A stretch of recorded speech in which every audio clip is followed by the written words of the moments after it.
బంగారం 1,35,160 రూపాయలు 24 గ్రాముల బంగారం.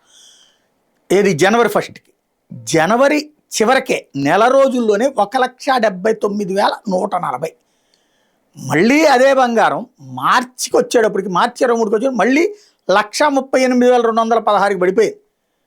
మళ్ళీ జూన్కి వచ్చేటప్పటికి 1,55,612కి చేరింది. జూన్ ఎండింగ్కి వచ్చేటప్పటికి 1,41,504కి పడింది.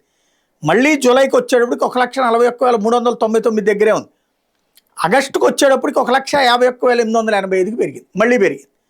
ఈ బంగారంతో ట్రాప్ జరుగుతోంది. ఓ పక్కన అమెరికా ఫెడరల్ రిజర్వ్ వడ్డీ రేటు, డాలర్ బలహీనత లేదా బలపట్టం, యుద్ధాలు, geo political tensions, crude oil ధరలు, ప్రపంచవ్యాప్తంగా బంగారానికి ఉన్నటువంటి డిమాండు, రూపాయి విలువ, వీటిని చెక్ చేస్తే డబ్బులు మన దగ్గర ఉండి ఏదైనా నగ కొనుక్కోవాలనుకుంటే కొనుక్కోండి, పెరుగులు తగ్గుదలతో సంబంధం లేకుండా. పెరుగుతోంది కదా అని కొనేయద్దు, అలాగే తగ్గుతోంది కదా అని అమ్మేయద్దు. ఇది నిపుణులు చెప్పే మాట.